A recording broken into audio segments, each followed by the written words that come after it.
Hello everyone, स्वागत है आप सभी का आरंभ एकेडमी में। यह हमारा हिंदी का लेक्चर नंबर 7 है, जिसमें हम वर्णमाला पढ़ रहे हैं और हमारा व्यंजन आधा कंप्लीट हो गया है और आज उसके आगे का हम पढ़ेंगे। तो चलिए स्टार्ट करते हैं। देखिए, द्विस्थानिक व्यंजन क्या कहलाते हैं, है ना। तो पंचम अक्षरों को ही द्विस्थानिक व्यंजन कहते हैं, क्योंकि इनका उच्चारण अपने वर्ग के साथ साथ अनुनासिक से भी होता है। अब देखिए, पंचमा अक्षर क्या होते हैं। तो देखिए क्या होते हैं पंचमा अक्षर। ये जो हमारे वर्ण हैं, तो जो ये अपना, जैसे ये प्रथम वर्ग है, ये द्वितीय वर्ण है, ये तृतीय, ये प्रथम वर्ण की लाइन है, ये द्वितीय वर्ण, ये तृतीय, ये चतुर्थ और ये पंचम।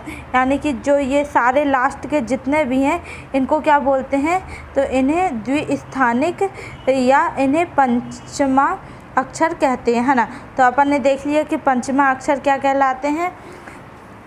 तो हमारी डेफिनेशन क्या बोल रही है, पंचमा अक्षरों को ही द्विस्थानिक व्यंजन कहते हैं, क्योंकि इनका उच्चारण अपने वर्ग के साथ साथ अनुनासिक से भी होता है।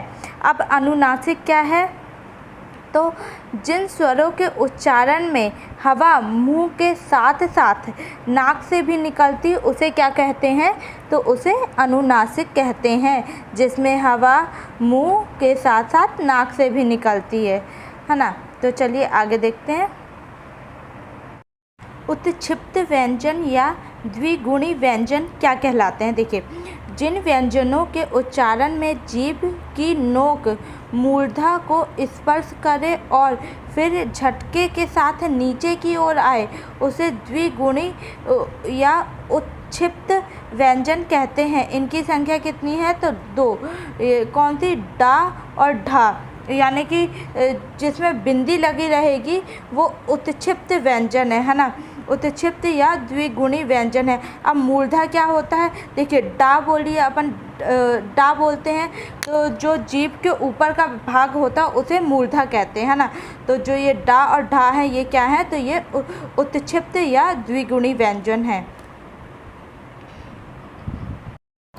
देखिए, अंतस्थ व्यंजन क्या कहलाते हैं, जिन वर्णों का उच्चारण पारंपरिक वर्णमाला के बीच अर्थात स्वरों व व्यंजनों के बीच स्थित हो, यानी कि जिनका जो उच्चारण है वो स्वरों और व्यंजनों के बीच में स्थित होता है, उसे अंतस्थ व्यंजन कहते हैं। इनकी संख्या कितनी होती है, तो 4। और अंतस्थ व्यंजन कौन कौन से हैं, तो या, रा, ला, वा, ये क्या है, तो यह एक अंतस्थ व्यंजन है। देखिए, व्यंजनों का वर्गीकरण।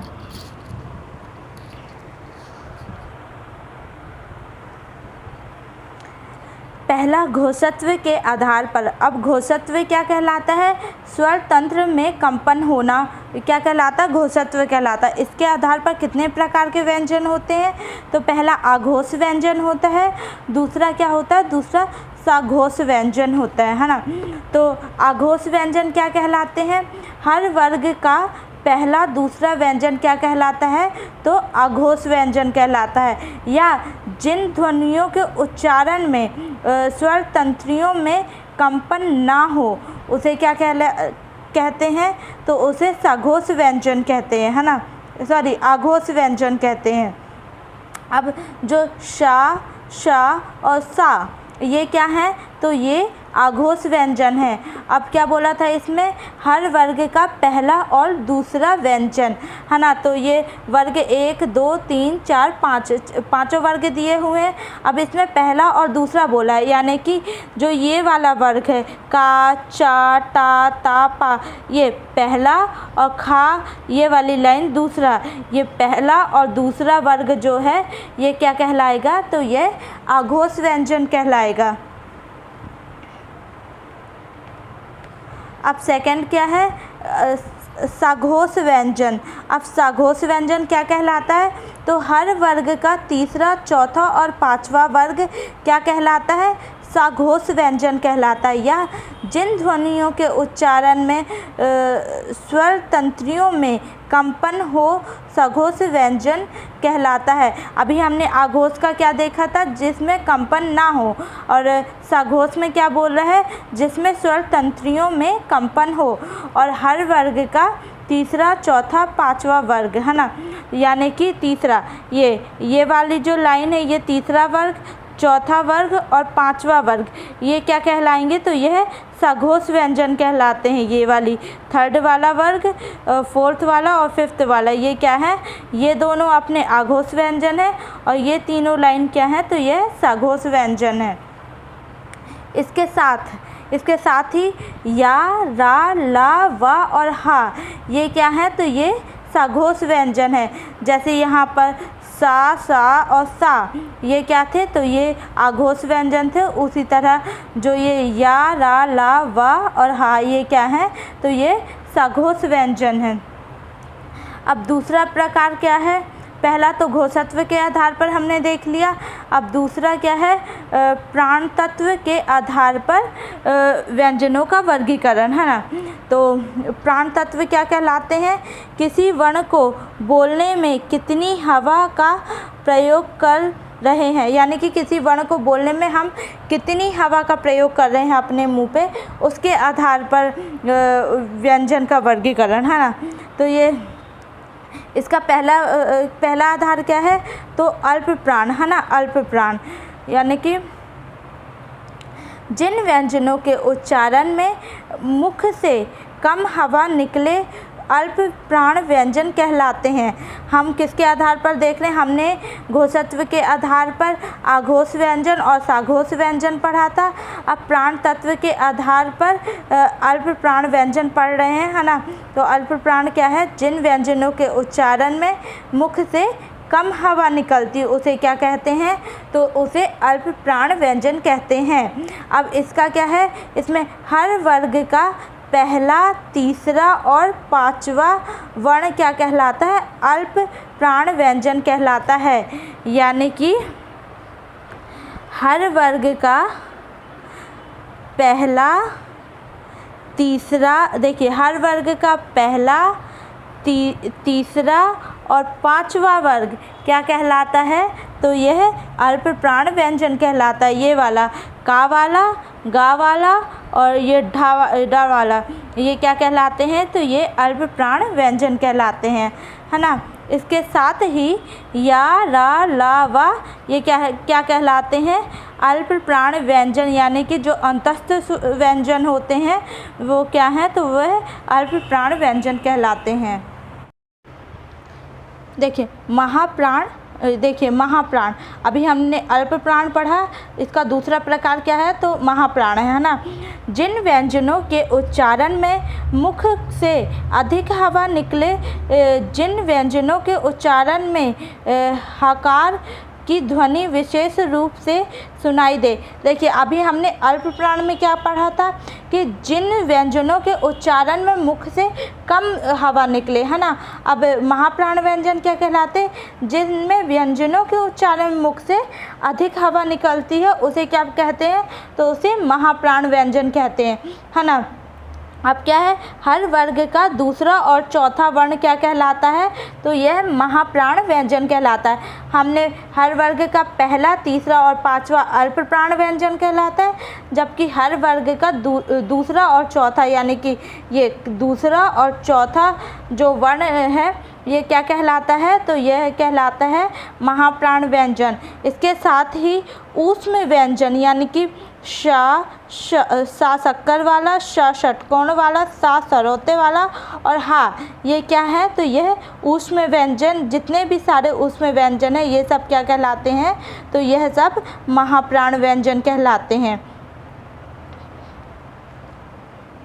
अब देखिए, अब क्या है, संयुक्त स्वर और संयुक्त व्यंजन क्या कहलाते हैं ना।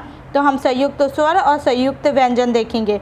देखिए, संयुक्त स्वर दो स्वतंत्र स्वरों से मिलकर बनी सार्थक यानी कि जिसका कोई अर्थ हो ध्वनि को संयुक्त स्वर कहते हैं। इनकी संख्या कितनी, देखिए अगर पेपर में पूछता है कि संयुक्त स्वरों की संख्या कितनी है, तो इनकी संख्या कितनी है, तो 4 हैं। कौन कौन से? जो दो स्वतंत्र स्वरों से संयुक्त स्वर जो स्वरों से ही मिलकर बन रहे हैं, दो स्वतंत्र स्वरों से ही मिलकर बन रहे हैं, उसे संयुक्त स्वर कहते हैं, है ना। इसमें स्वर बस मिलेंगे। तो जैसे ए एड़ी का, ए ऐनक का, ओ और औ, ये क्या है? तो ये संयुक्त स्वर हैं। देखिए ए कैसे बन रहा है? तो ए एड़ी का ए ऐनक का कैसे बन रहा है? तो ये छोटा आ और छोटी ई से मिलकर ए बन रहा है। ए एड़ी वाला कैसे बन रहा है? तो ये छोटा आ, देखिए ए जो है ये आ छोटा वाला, ये आ और ई से मिलकर बना है, जबकि ए जो है ये आ और छोटे ए ऐनक वाले ए से मिलकर बना है ना। अब ओ कैसे बना है? तो ये आ और छोटा ऊ से मिलकर बना है, जबकि औरत वाला जो ओ है ये किससे बना है? तो ये आ और प्लस ओ, ओखली वाला जो ओ होता है उससे मिलकर बना है ना। तो यानी कि संयुक्त स्वरों की संख्या कितनी है? तो इनकी संख्या 4 है। ए ओ और ओ, ये चारों क्या हैं? तो ये संयुक्त स्वर हैं। इनको याद करना जरूरी है, पेपर में यहाँ से क्वेश्चन बन जाते हैं। अब देखिए दूसरा क्या है? संयुक्त व्यंजन। अब व्यंजन देखेंगे। अभी हमने स्वर देखा संयुक्त, अब व्यंजन देखेंगे। देखिए व्यंजन क्या कहलाते हैं? संयुक्त दो व्यंजनों की सहायता से बनी व्यंजन ध्वनियों को संयुक्त व्यंजन कहते हैं। देखिए जो संयुक्त स्वर थे वो दो स्वरों से मिलकर ही बन रहे थे, जबकि व्यंजन क्या है? तो ये दो व्यंजनों से ही मिलकर बन रहे हैं, है ना। देखिए जो स्वर होते हैं वो स्वतंत्र होते हैं, जबकि व्यंजन जो होते हैं वो स्वरों की सहायता से बोले जाते हैं ना।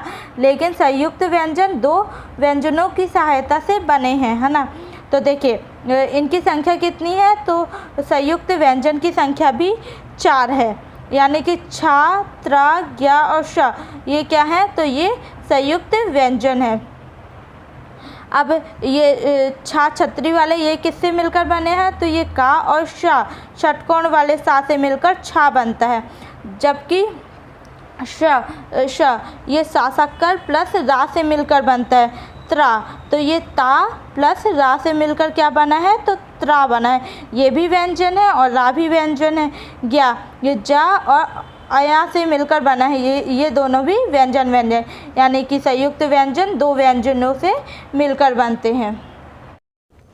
देखिए छा वर्ण का स्थान शब्दकोश के किस वर्ण के बाद आएगा? ऐसे क्वेश्चन पेपर में बन जाते हैं। तो देखिए जो छा है वो किस से मिलकर, किन व्यंजनों से मिलकर बनता है? तो छा जो है ये का और सा षटकोण वाला जो सा होता है उससे मिलकर बनता है। तो छा वर्ण का स्थान शब्दकोश के किस वर्ण के बाद आएगा? तो किस वर्ण के बाद आएगा? का वर्ण के बाद आएगा। इसी तरह अगर त्रा पूछता है कि त्रा किस वर्ण के बाद आएगा, तो त्रा किससे मिलकर बनता है? तो जैसे त्रा है तो त्रा बनता है ता धन रा से मिलकर, तो त्रा शब्द किस शब्दकोश के बाद आएगा? तो ये ता वर्ण के बाद आएगा, है ना। ऐसे जो भी पूछेंगे जिनके बाद बनता है उसका पहला शब्द जो रहेगा उसके बाद आएगा। अब देखिए आयोगवाह क्या कहलाते हैं, है ना। यह वर्ण का तीसरा प्रकार है, यानी कि आयोगवाह। अपन क्या स्वर पढ़ लिए, व्यंजन पढ़ लिए, अब ये तीसरा क्या है? आयोगवाह, है ना। आयोगवाह तीसरा प्रकार है जो दो शब्दों आयोग प्लस वाह से मिलकर बना है, जिसमें आयोग का अर्थ अलग तथा वाह का अर्थ ग्रहण करने से है। अर्थात इसकी परिभाषा देख लेते हैं ना।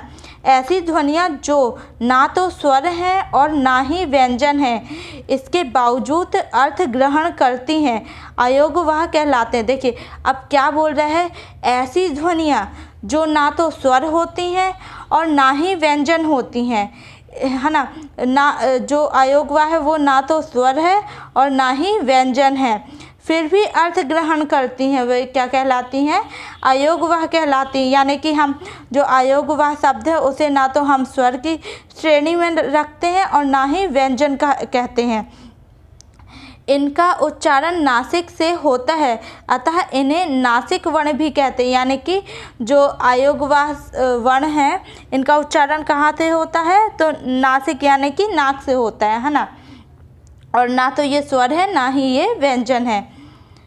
देखिए क्या है, आयोगवाह शब्दों की संख्या कितनी है, तो संख्या कितनी है, 2, यानी कि अंग और आहा। अंग और आहा ये क्या है, तो ये इनके उच्चारण में नाक से हम यूज़ कर रहे हैं ना, है ना। तो अंग और आहा ये क्या है, तो ये 2 आयोगवाह शब्द हैं। अब अंग इसे क्या कहते हैं, तो इसे अनुस्वर भी कहते हैं, और जो ये आहा है इसे क्या कहते हैं, तो इसे विसर्ग कहते हैं। चलिए तो आज का लेक्चर यहीं समाप्त करते हैं। अगर आपको वीडियो अच्छा लगा हो तो वीडियो को लाइक करिएगा, चैनल को सब्सक्राइब करिएगा। अब इसके आगे हम संधि से स्टार्ट करेंगे न्यू चैप्टर।